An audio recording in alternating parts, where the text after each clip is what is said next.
ভারতের external affair minister doctor Jaishankar তিনি তার এক পোস্টে সোমবার দিন রাতে দাবি করলেন যে ভারত যে রাশিয়া থেকে তেল কিনছে, যেটা নিয়েই এত বাওয়াল, এত যুদ্ধ চলছে, কথার লড়াই, ট্যারিফের লড়াই, সেইটা কিন্তু করেছে ভারত আমেরিকার কথাতেই।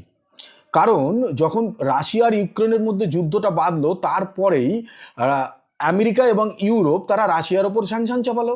ফলে রাশিয়ার থেকে ইউরোপ তেল কিনতে পারছিল না, কিন্তু বেশিরভাগ এনার্জিটাই রাশিয়ার থেকে যেত ইউরোপেই।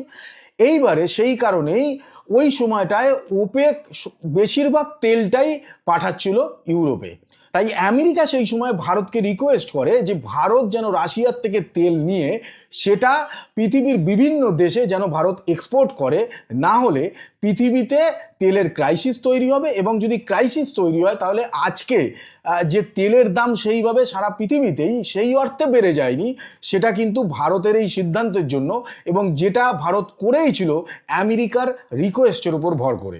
আর এই কারণেই গ্লোবাল এনার্জি মার্কেট কিন্তু আজও স্টেবল আছে। এবারে জয়শঙ্করের বক্তব্য হচ্ছে, যদি সেই সময় রাশিয়া ইউক্রেন যুদ্ধ চলছিল তাই আমেরিকা বলেছিল ভারতকে রাশিয়ার থেকে তেল কিনতে, তাহলে আজকে তো রাশিয়া ইউক্রেন যুদ্ধ এখনো থামেনি, তাহলে আমেরিকা কেন অন্য কথা বলছে? এরপরেই তিনি এটা দাবি করেন যে পৃথিবীতে কয়েকটা দেশ মিলে এটা ঠিক করবে না যে সারা দুনিয়ায় কে কি সিদ্ধান্ত নেবে। ভারত সেই সিদ্ধান্তই নেবে যে সিদ্ধান্তটা ভারতের মানুষের জন্য, ভারতের অর্থনীতির জন্য সুইটেবল হবে, সেই সিদ্ধান্তই ভারত নেবে। সেখানে ভারত কারুর কথাই শুনবে না। এইটা গেল সোমবারের ঘটনা। এরপরে মঙ্গলবার আসরে নামলো দ্য গ্রেট ইন্ডিয়ান আর্মি। মঙ্গলবার দিন ইন্ডিয়ান আর্মি 5ই আগস্ট 1971 একটা খবরের কাগজের কাটিং পোস্ট করে এটা দাবি করে যে তৎকালীন ভারতের defence production minister VC Shukla তিনি রাজ্যসভায় একটা রিপোর্ট পেশ করে এটা দাবি করেন যে 1971 যুদ্ধে, ভারত পাকিস্তানের মধ্যে যে যুদ্ধ হয়েছিল, যে কারণেই বাংলাদেশ গঠন হয়েছিল, কারণ ভারত জিতেছিল, সেই যুদ্ধের আগে ন্যাটোর যে সমস্ত দেশ ছিল আমেরিকা সহ, তারা সোভিয়েত ইউনিয়নের সঙ্গে একটা মিটিং করে যে কিভাবে পাকিস্তানকে অস্ত্র দিয়ে সাহায্য করা যায়। কিন্তু রাশিয়া এবং ফ্রান্স তারা পাকিস্তানকে সাহায্য করতে রাজি হয় না, কিন্তু আমেরিকা এবং চায়না তারা পাকিস্তানকে অনবরত সাহায্য করে যায়।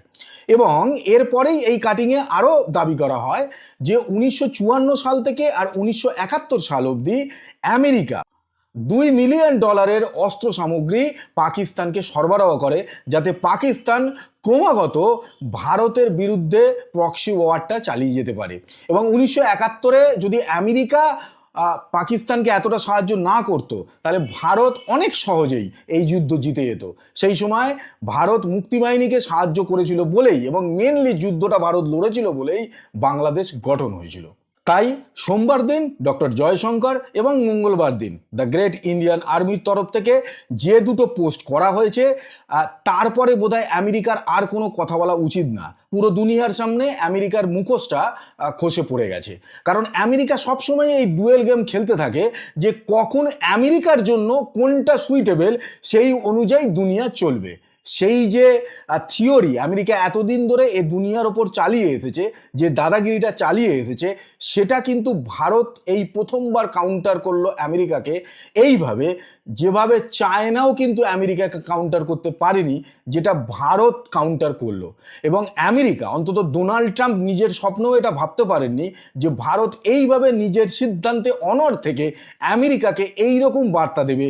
এবং এই মুহূর্তে যে বার্তা বা যেভাবে আমেরিকাকে রিপ্লাই দেওয়া হচ্ছে, তাতে আমেরিকারও ঘুম ছুটেছে।